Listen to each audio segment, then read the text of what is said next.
Hey everyone, this is PM Sport Talk, the father and son dual podcast. I'm your host Preston, alongside my father Mike and Dad. How are we doing today? Hey, I'm doing great. Another awesome weekend of sports. I can't wait to get into it. Let's go. Yes, a great weekend of sports. Hey, and today, as this is being recorded, Monday, September 30th, we have a huge MLB game that was played just before we are recording. Yeah, probably one of the best games of the year.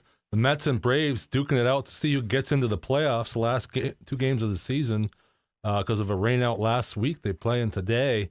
An unbelievable game that probably half the country didn't see because it was going on when they were at work.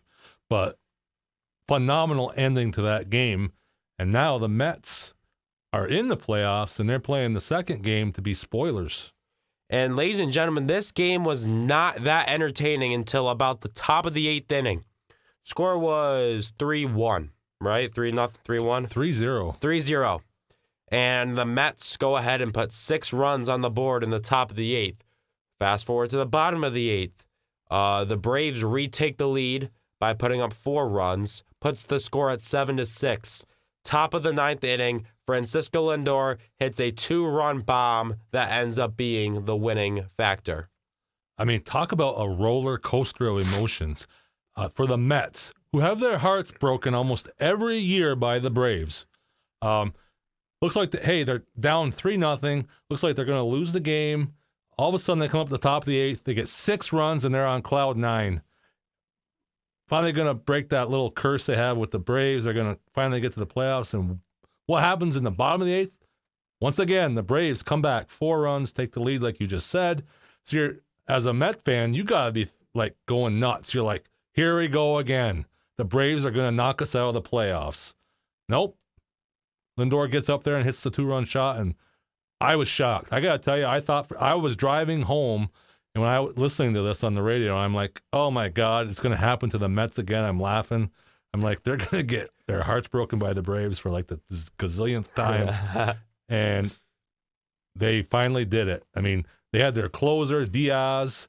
He got rocked with 4 runs in the bottom of the eighth, but he comes back in the ninth inning. They left him in there, and he got him. He got the 3 outs, and then now they're playing to see who if the Braves can get in, because the Braves got to win game 2 to get in. If they lose, then Arizona's in and the Braves are out. So the Mets are in. So they're just playing to play right now. So I mean, there's got to be some more meaning. They want to sweep. I'm sure they want to knock the Braves out. Yeah, they want to sweep and let Braves fans know, hey, this is what we went through. Yeah, they want nothing better than to knock the Braves out. So hey, they're playing most of their lineup except for I think the Lindor and like Alvarez, the catcher, are the only 2 guys that aren't playing. So they got basically their whole lineup in there, which they didn't have to do. They could have put a lot of backups in there. But yeah, so they probably do want to knock them out, I would think. Yeah. Just a phenomenal game, written in a movie script, and it happens in real life. And the Mets, with that, clinch the playoffs, and we'll see if the fate of the last wild card spot in the NL, will it be the Diamondbacks or will it be the Braves? Yeah. I just got to say one more thing. As much as I think football is the best sport, there's nothing better than the dramatic. I think football is the best sport. I love it the most, but I think baseball is the most dramatic sport because there's so much drama from pitch to pitch to pitch when their season is on the line, and when you there's no time clock. The game's not over till the guys are out. Till you get the 3 outs, 27 outs total. So until you get that last batter out, it's so dramatic in playoffs like this that you don't usually get in football as much. Yeah. So that's why I love playoff baseball. Regular season can be as boring as heck. There's probably nothing more boring than regular season baseball. But when you get to the playoffs and it's dramatic like this, I don't think there's anything better. You didn't mention the atmosphere that you get with playoff baseball, too. It is. Everybody's holding their breath. From pitch to pitch, from swing to swing, batter to batter. I know as a fan watching many Yankee games, and when you're just like you're locked in on every single pitch, and there's nothing better than that if you are a baseball fan. Absolutely. I am so excited for the playoffs, especially since the Yankees are in this year, and we'll see what they can do, as well as the other teams involved in the playoffs. One game from college football. We obviously have to talk about Bama, Georgia. Then we're going to get into some other stuff. But, Dad, it was the fourth quarter, and everyone thought Georgia's done. They are getting smoked. It's over. And Carson Beck comes flying back in and says, hold up, not so fast. I know, you're sitting on a couch saying Carson Beck is so bad. He's horrible. He is trash. I mean, and it didn't change the fact that they still lost the game, but no, but I mean, he still threw for like almost 400 yards or something. I mean, but he was horrible the first 2 quarters, first 2.5 quarters actually, maybe even 3 quarters. And ladies and gentlemen, before he gets going on, I just want to bring up that the wide receiver for Alabama that caught the game-winning touchdown is the same age as me, 17 years old. And he is the starting wide receiver on the Alabama Crimson Tide football team. Yeah. Ryan Williams, ladies and gentlemen. He does not look 17, does he? He looks like he could be playing in the NFL right now. I've never seen a guy like have that much talent at 17 years old. I mean, I know Alabama gets the top receivers almost. It seems like they always have the top guys, doesn't it? Mm-hmm. Coming out of high school. Yeah. Seems like they usually get the best ones. But this guy might be the best of all ever. Of all the top receivers that they've had in the last 10 years, he might end up being the best. If what we saw the other night is any indication. It's like you said, you and I are trying to figure out, geez, when did he graduate high school? He's 17. He's already playing in college. And his birthday was back in February. 2007. So, and I was born in August 2007. You would think he would still be in high school, but yeah. Anyway, yeah, phenomenal. But getting back to the game itself, yeah, looked like Alabama was just going to run away with this. They dominated the first 2.5 quarters. Then all of a sudden, Georgia, they got some stops. They couldn't stop Alabama at all at first. Then they finally get some stops. And then, Carson Beck, and they put up some points in a hurry, come all the way back, take the lead in the fourth quarter. You're like, Georgia's going to win this game. But then you're like, wait a minute, there's too much time left. And Alabama, who hadn't done much for the last quarter, that last drive, they put it all together and they get the win. Scored on one play, by the way. Yeah, one play. And unbelievable. But that was definitely the best game so far. And we had a good game on Friday, too. Yes, which one was that again? Miami, Virginia Tech. Oh, God, I totally forgot about that. Yeah, the last play of the game, thought it was a Hail Mary, just like with Colorado last week. Mm-hmm. Yeah, that was a great game, too.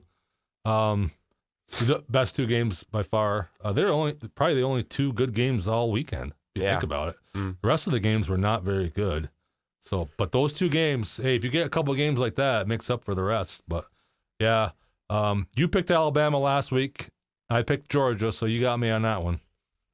Sure did. Yeah, that was a toss-up, though. Let's be honest. I don't think Georgia was actually going to go out without a fight, and they came right back in it. But too bad Bama scored on their first play of the next drive. So, Dad, before we get into some NFL talk, I want to bring up a new little thing. So on other podcasts or talk shows, I've been seeing a little bit of trivia games, if you will.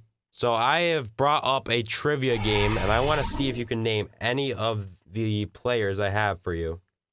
Are you ready? I'm ready. All right. Here is the trivia question for this episode. Last NFL season and this season so far, there have been 7 NFL players who have scored a game-winning touchdown in overtime. This is including the playoffs last year. Can you name me any of those 7 players or all of them?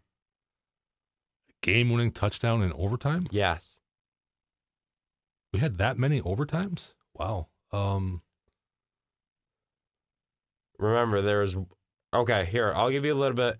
There's 1 this year and 6 last year. The players you are looking for is... Oh, I already know one. Name him. Jeez. For Kansas City, the little receiver, Yep. What's his name? Mm-hmm. I can't think of his name, but...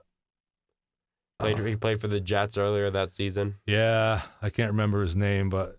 I'll give it to you. You know who you're talking about. McCole Hardman. Hardman, yes. There's one. Hold on. Before you keep going here, here's what you're looking for. 1 running back, 2 wide receivers, 1 quarterback, and 2 punt returners. Oh, the Rams did it this year too, right? Didn't they win in overtime? Other team. Huh? The other team. The other team? The Lions. The Lions won, that's right. Oh, who did There's that? your running back. Yeah, David Montgomery. There you go. 2. Can you name 5 more? Or any more? All these are from last year, so I wouldn't be surprised. Yeah, no, nothing's coming to mind. So you give up? Yeah. All right. Here were your answers. You got Montgomery and Hardman. Here were your other ones. Xavier Gibson, punt return against the Bills, week 1 of last year. Oh, Monday yes. Night Football. Right. Week 2, Seahawks, Lions, Tyler Lockett. Puka Nacua against the Colts last year. Jalen Hurts against the Bills, rushing touchdown. And Tylan Wallace against the Rams. Yeah, I remember a couple of those, but I gotta be honest with you, like the one with the Bills and that, I don't remember that. But I remember Nacua doing it, Jalen Hurts, but I didn't remember the other ones. You didn't remember the Jets one? No. You don't remember that? No. Oh, boy. Well, yeah, those were your answers. Yeah, it's crazy that we've had 6 last year and already 1 this year. That's crazy. That many overtimes. Yeah. Wow. There was a second overtime this year, Seahawks Patriots, but that was won by a field goal. So there were your answers, and there was a little bit of a trivia question. As you know, his memory is not working sometimes, so... Yeah, like I said last week, I was showing my age. So, yeah, the old memory. I used to know all those trivia things, but boy, I tell you, when you get to my age, it's hard. You should remember them though. Maybe you should be. Maybe I coming should up be with the one questions. asking the questions. Yeah, we'll see. Maybe we'll switch that around. All right. But now it's time for some NFL. We had a lot of good games. I want to go to. Well, I guess we'll start with the Steelers and Colts. Yeah, the most disappointing game, obviously, for us. Ugh. Once again, we start out really slow. That's been our motto all season. Yeah. Real slow. And then usually our defense keeps us in waiting for our offense to finally get going, and the offense gets going and we win the game. But this week, our defense started out slow too. We all did. The Colts ran right over us the first quarter. They're up 14-0. Ended up being 17-0, right? And then before we finally got a field goal at the end of the half. But then the second half, we finally woke up, and for a while there, I thought we were going to pull the game out because we started taking over the game. Our offense, Justin Fields, he fumbled the ball there on that one play, but after that point, he was just unbelievable. Yeah. I mean, he throws for over 300 yards, rushes for over 50, responsible for 3 touchdowns, and then that one boneheaded play at the end and one official play there part way through that drove me nuts. Minkah Fitzpatrick did not rough that receiver. Oh, my God. Which basically that got the Colts back into it because I really think the Steelers were starting to take that game over. Those roughs were terrible all game. I never want to see Land Clark's face ever again calling a Steelers game. No. Yeah, they're brutal. He's done. No. Get him out of the Steelers' sight. I don't want to see him calling a game. He called a bunch of penalties, actually. Minkah Fitzpatrick, that's the main one, obviously. What in the earth do you want him to do? Well, that's a genuine question. He's running the fastest he can to get over there and break up that play. And right away, the announcer, Adam Archuleta, who's the play-by-play guy, is like, that's not a penalty. He goes, what's he? I mean, that's like, what is he supposed to do? And then they get Gene Steratore on He it. agreed. He's like, yeah, that was not a penalty. That's a bad call. The refs told Tomlin that he hit him in the head. He never did hit him in the head at all. Oh my gosh. What the I whole don't know what they were looking the at. refs, the announcers, everyone thinks we're out headhunting apparently. If you remember earlier in that game, Anthony Richardson went down, Joe Flacco came in, but the play Anthony Richardson went down after they put him back in, he slid late. Fitzpatrick stopped his motion, hit him with the shoulder pad just slightly, and realized what was going on and like tapped him down to make sure he was okay. They check on Richardson, he's out for the game. But Sparrow, the play-by-play guy, Spiro Adidas. oh my God, He was bad. making me mad. Oh my God, like he was like Minka Fitzpatrick. Oh jeez, I'm surprised there wasn't a penalty there. Oh, he went to hit him in the head. He Yes. hit him in the head. Oh man, I'm surprised it wasn't a penalty. He barely grazed him, and even Adam Archuleta was like, well, it was a late slide. He couldn't stop. There's nothing he could do. There's no penalty there. Sparrow, you want us to play flag football? Oh my gosh. He kept saying he's going out because of his head. He went out because of his hip. It was a hip injury. I mean, he's an announcer. What's he looking at? Sometimes you really wonder what they're watching. Are they watching the same game as us? I mean, this guy's getting paid, I don't know, a lot of money to broadcast these games for CBS. And I'm like, dude, what are you looking at? Put some glasses on. Oh my gosh. He came back into the game with a bad hip. Yeah. One play, which I don't know what in the heck the Colts are doing, calling a running play with him. When he's already hurt. He's already hurt. He's got a bad hip. He comes back in the very first play. They call a running play for the quarterback, and he's out on that play. Like, what are you doing? That was so dumb. But- oh my gosh. But Sparrow, he was making me mad. Like the first half of that game, you remember when we were watching how mad we were getting at him. Oh my gosh. He was like, and the bias. It felt like there was some bias there. It did seem that way. I mean, maybe it's just because we're fans. It's probably not that way, but I mean, Michael Pittman would run like a 5-yard curl route, and Justin Fields would probably throw the same thing and be like, Fields throws a strike to George Pickens. But when Anthony Richardson does it to Michael Pittman, this is how he sounded. He was like, Anthony Richardson with a strike to Michael Pittman for the first down. I'm like, dude. Yeah, he was a little over the top. Dude. He was maybe a lot over the top. It's like, dude, we're in the first I'm not quarter. overreacting, right? He was doing that, right? He was doing that, yeah. At the beginning of the game, when the Colts, they went right down the field there, he was like it was the best play he'd ever seen. And like you did say, when the Steelers were coming back, he didn't have that same excitement. So at least it didn't seem like he did. Maybe it's just because it was at the beginning of the game, and maybe he was hyped up to call the game. Maybe that's what it was. Yeah, maybe. But it sure did seem like he was just wanting the Colts to have those big plays, which is kind of weird. But anyway, I mean, I don't know, but it sure seemed that Almost way. made me more mad than the Steelers' defense. Holy I know. crap. The Steelers' defense was so bad, and that was a gut-wrenching loss. I mean, I really thought we were going to come back and win that. I didn't think that way at all in the first half. I thought, but the way they came out in the second half and played, especially that fourth quarter, Fields played phenomenally in that fourth quarter.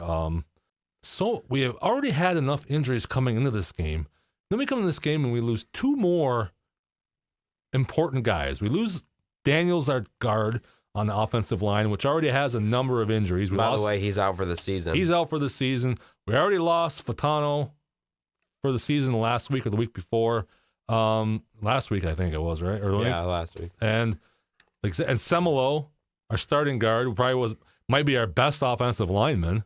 He hasn't played yet. Hasn't played this year because he got hurt in the preseason.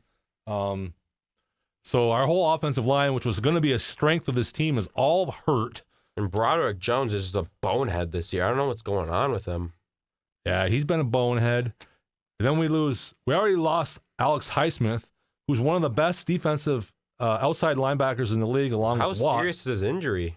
It's a groin injury, but I think it's one of those nagging injuries that could keep him out for a little bit. So, and then Herbig, who's played really well in his place, gets hurt at the end of this game. And if you notice, the Marvin Leal was playing for him, who's really not a defensive end. He's more of a tackle, but they really didn't have anybody. Yeah. So I don't know how serious his injury is, but I would assume it's may keep him out for a couple of weeks. I don't know. So this team, I had really high hopes for the way they came out and played.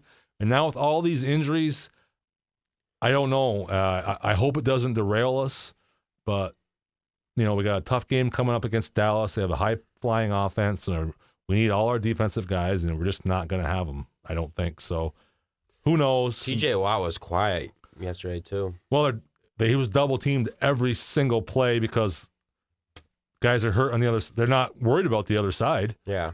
No Highsmith, and Herbig, is not as good. He's decent, but we got destroyed by a rookie center in his first start. The Colts have a very good offensive line. They've always had a good offensive line. So I wasn't shocked that they were able to run the ball.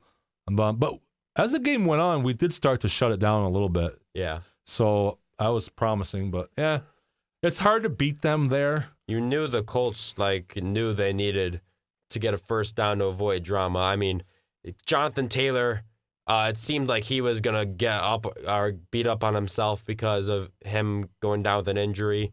If you notice, the camera cut to him, and when we got that third down stop to get the ball back, he had the look on his face. We're like, oh no. Yeah, we were going to win that game. If it wasn't for that boneheaded snap.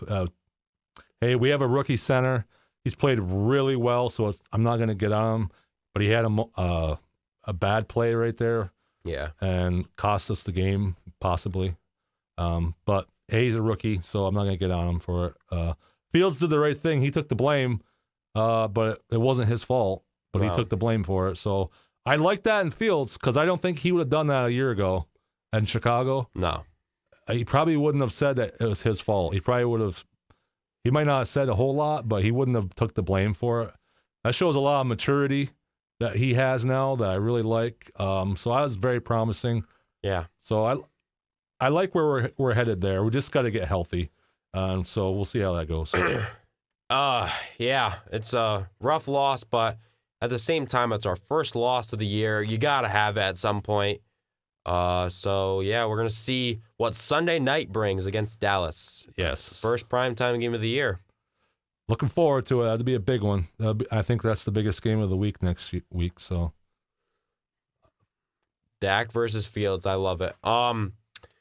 Let's see. What other games were there? Not many in the 4 o'clock slate that I think is worth mentioning. But the Chiefs lose their wide receiver, and the Golden Boy may have hurt him. Yeah, his own quarterback, Patrick Mahomes. I mean, he wasn't trying to, obviously, but that was a kind of a moron move in the same way. He took out his own receiver, and he's gone for the year now. He's got a torn ACL. I kind of knew that was going to be bad. I mean, you saw the way his leg. Oh my God, his whole knee just bent backwards. Ugh. You knew he was done for a while. That's bad for them. But they're the Chiefs. They'll overcome it usually. So I mean, Patrick Mahomes, we saw him throw a deep pass for the first time in some time, and Xavier Worthy is really filling in his role very well to start the season. Yeah, I mean, he's been excellent. He's the speed guy. That's what he's there for. And of course, the Rice injury comes after he had that huge week against Atlanta last week. So it looked like it was about to be up for him, but yeah, that was so stupid. What is Mahomes doing? I have no idea. If you look at the play, Rice has him, the offensive line has him, but Mahomes tries to go low, and he, instead of taking out the corner's knee or leg to take him down, he takes out Rice, and he's done. Yeah, he shouldn't be doing that, period. He's the quarterback. Stay out of there. Let the other guys take care of it. Yeah. I mean, I'm sure the Chiefs don't want him diving in there and, getting hurt himself. That'd be even worse. Bad enough he took out his own guy, but yeah, it was crazy. I wonder if he said, I didn't really watch him. I wonder if he said anything about that. Yeah. Here's the play right here. Here's the play. It's just gruesome. Oh, no. Oh, yikes. Yeah, definitely going to want to put a viewer discretion right there. That is a nasty injury. Yeah, I mean, I don't even know what he was doing there. He wasn't going to affect the play at all, right? What? Wait. If you go back to that play, hold on. Yeah. Let's take a look here. Here it is right here, right? It's over Kelsey's head. Interception. Intercepted. He's going to run it back and then fumble. Whoops, we lost it. So, ladies and gentlemen, here's where you see the Rashee Rice injury. And there you see Mahomes walking off doing a stupid finger thing after just taking out his receiver. Look at this. Look at this. What's he doing? What is he doing? The ball's already out. He wasn't even going to hit the LA guy. Oh my God, that's really bad. That's why he shouldn't be. Stay out of there. Oh my gosh. I want to see if we can find an interview about this. I didn't pay attention to post-game interviews, but I'm sure he feels bad about it, but he shouldn't have been trying to do anything anyway. Yeah. That's what you get for, that's why quarterbacks shouldn't be trying to tackle. All right, guys, fire away. Patrick, can you go through the play where she got hurt, the interception, and all that led to that, and what was your view of when the contact was between you guys? Obviously, the corner made a good play. I was trying to fire it to Trav on his body. I overthrew him a little bit, turned the ball over, and then I thought Rasheed really made a good play. I was trying to tackle the guy and obviously rolled up on him. But if I just don't turn the ball over, that never happens, so you just got to try to get better at that. Could you tell right away it was something that was going to take him out of the game?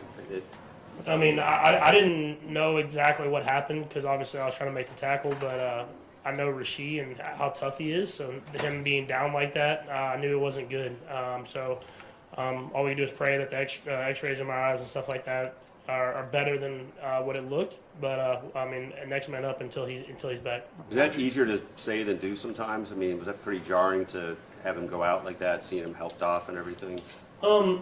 I think more than anything, it's just trying to get everybody kind of settled back down, including myself. I think at the beginning of the game in general, we were trying to do too much, and that's why we had the fumble and then the interception. But the guys stepped up and filled as good as they can the role that he has in our offense, which is a big one. And so all we can do now is kind of go back to the basics and try to get guys and opportunities to succeed. I thought Travis did a great job of stepping up and making plays like he always does. But at the end of the day, we got the win. That's what's important. I'm not sure how to react to that. I really don't like his way he answered that. I don't like that interview. Oh my God. Obviously, He asked you about Rashee Rice, and you say, yeah, well, if I don't throw that interception, that never happens. First of all, the first thing he says is focus on what he did wrong. And then he doesn't make further comment about hoping Rashee's all right. He goes, well, I overthrew Trav a little bit. Obviously, if I don't make the interception, it doesn't happen, so just got to get better at that. Yeah, I don't like his answer. Yeah, obviously you don't throw an interception, so nobody cares if you threw an interception. You know what I mean? Yeah. Or in Collinsworth's eyes or in Romo's eyes, you're perfect, so don't worry. Yeah, I mean, but still, yeah, I didn't like that next man up thing. Oh, yeah. Hopefully the MRI. But next man up. It's like, all right, we don't need him. Basically what he just said. I think that kind of seemed like an a-hole or a douchebag response. You think he would have said, yeah, I feel terrible. I mean, I was trying to make the tackle there, Obviously, it wasn't trying to hurt Rasheed, as football things happen, I feel really bad. Hopefully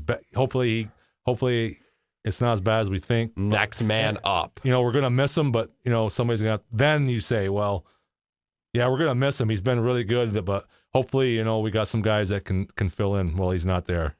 Something like that, but next man up? You took him out.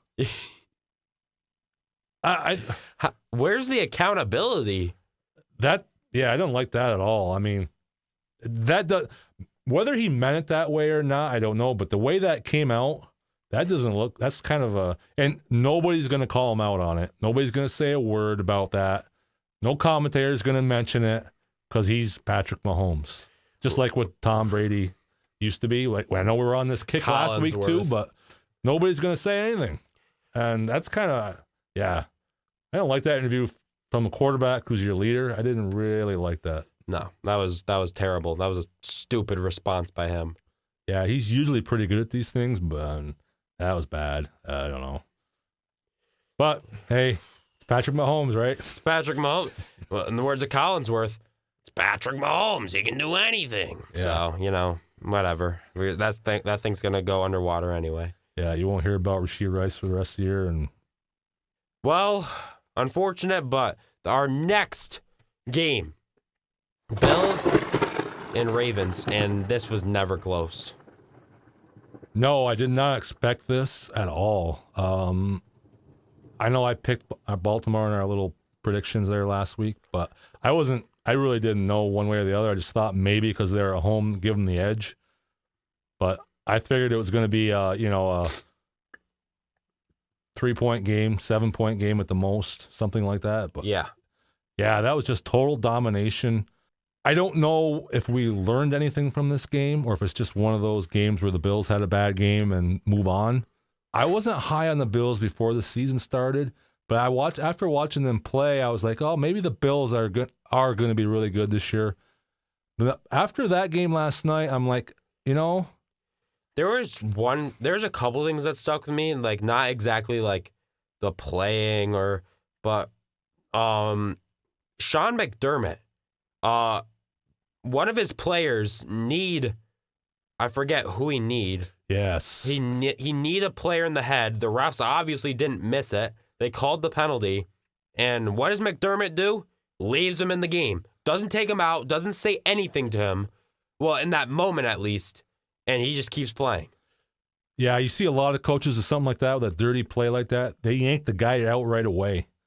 He goes on the sideline, at least for a play, to know that, hey, man, we don't do that. Mm-hmm. I was really surprised because I don't think McDermott he comes across as a no-nonsense guy. So I was kind of surprised. I mean, I don't know, but yeah. But. And another thing, obviously that's nothing to do with the game. Oh boy, I can't listen to Collinsworth. And make matters worse, he's calling our game next week. Yeah, I mean, he was going off. Well, Lamar Jackson's another guy. He's going off on him last night. Making all these plays. And Jackson's a great player, but that game was more about Henry than it was Jackson last night. Yeah, that was Derrick Henry's Lamar. game. He totally look at that. 271 rushing yards for Baltimore last night. 199 came from Henry. I mean, just domination. And their first play from scrimmage was an 87-yard rushing touchdown. Yeah, it was just the game was over before it started last night. It was over in the first quarter. And I know he's been into the he's been in the league a very long time, but it still surprises me that he is that big and can run that fast. Yeah, he's phenomenal back. I'm a little surprised. I didn't expect that from him because, I know he had a good game last week, but last year he was looking old. Yeah. And the first couple games this year he was looking kind of old. But then last week he had a great game, and then this week he had another great game. So maybe he's got a breath of fresh air. Maybe it was just Tennessee last year. Maybe he was hurt a little bit. Yeah, I don't know. But, yeah, he looked like the old Derrick Henry last night. That's for sure. All those great plays he used to make for Tennessee, pretty much carried that team on his back. For a while. And so hopefully it was just, Bill's defense wasn't ready for him because, I don't know. I still don't think the Ravens are. I know everybody picked them, but I still don't think the Ravens are that good. They're a good team, but I don't think they're that good. 35-10 good. Yeah. I think that was just. I don't think the Bills' defense is as good as they kind of showed. Because look, remember who they've played? They played Arizona, who's gotten killed the last couple weeks. And they almost lost to them, so. They played Miami, without Tua for half the game. And Jaguars, and they destroyed them. Jaguars, and the Jaguars are 0-4. So I don't know if this is just, are the Bills maybe not quite as good as we thought? I mean, you could make the same case for the Steelers. True. Because who did we play last week? We played the Chargers. That's a good team. Played the Chargers. That's a good team. That was our first good team we've played all year. So yeah. So I mean, I guess it's just a little too early to know. I mean, it's just 4 games. So excuse me, I really don't think we know just what every team is just yet. I mean, yeah. I think we got to let the season play out a little bit more. But great win for Baltimore. So they're still gets them back. If they would have lost, they'd been 1-3, and that wouldn't have been a good start for them at all. No. Well, everyone, with an exciting week of sports, we have to bring you some exciting plays of the week. Coming from Virginia Tech and Miami for our first play of the week, a heave to the end zone, and it is caught. Is it or is it not? Oh boy. Well, we're still waiting. Miami comes away with the football. No signal from the officials yet. The lights are off. Oh boy. And it's a touchdown. It's a touchdown for Virginia Tech. But Dad, we gotta look at the replay and make sure. Yeah, we watched this live, and I told you, he did not catch this ball. You'll see it right there moving. Never had control. The refs go to the replay, and we have a little overturnage.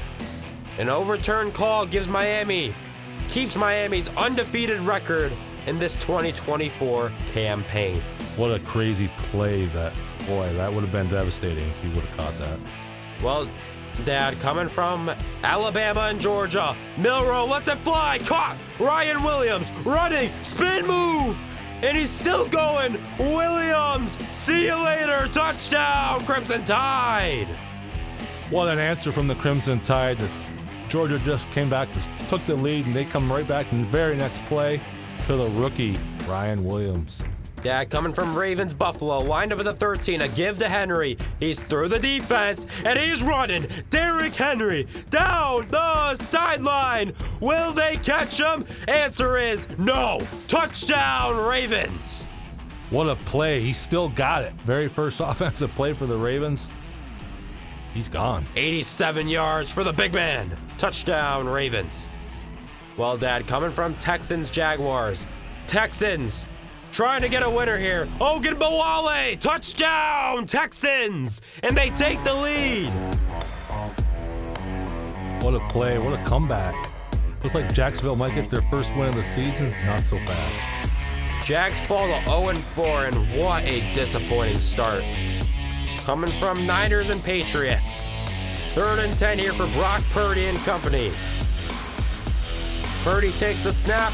He's looking for a touchdown shot. Kittle in triple coverage. Are you kidding me? Touchdown, 49ers. How does he come down with this? There's 3 guys on him. Oh my goodness, and talk about a perfectly placed ball. George Kittle takes it to the ground. Great play by Kittle. He does this all the time. Coming from Braves and Mets from today, Lindor, a swing and a drive, gonna bring Harris back to the fence, and you can forget about it. The Mets take the lead and clinch the playoffs. What a play from Lindor. The Mets finally beat the Braves. What an amazing ending. And Dad, I think it's fitting that Lindor gets them the win. Yeah, he's a lot of people thinking that he is a candidate for MVP. He's the whole reason that their season turned around, and it's only fitting, like you said, that he gets them into the playoffs. Well, Dad, we are done for today, but you know we cannot leave without making predictions. So first off, this before we make these predictions, everyone, just want to let you guys know that these Monday Night Football games we predict are happening before the next episode comes out. So this is recorded beforehand. But anyways, we have 2 Monday Night Football games again. First one, Tennessee and Miami. Who do we have? I got Tennessee in this one. Miami, I guess Huntley's playing quarterback, but I'm going Tennessee. Miami's just a mess right now. Why do I have a feeling that Huntley's going to play good? I know I was thinking about that when I said it, but I don't know. I don't know if he's been there long enough, but he might. What if... Yeah, Huntley against Will Levis. I mean, it's a tough one. And not in a good way. Yeah, I'm going to take the safe pick and go with Tennessee. Just don't think Huntley's been there long enough, but that was a good pickup for them. Yeah, he might help him in the long term, but yeah, give me the Titans. As long as Will Levis doesn't make his stupid decisions and turns into a meme, they should be fine. yeah. And we have Seahawks and Lions. This is probably the thriller of the night. Yeah, this is a great game. I wish this was the first game. This is in Seattle, right? Yes. Okay, yeah, you probably know that more than me. Detroit went in there Seattle went in Detroit and beat them last year. Correct.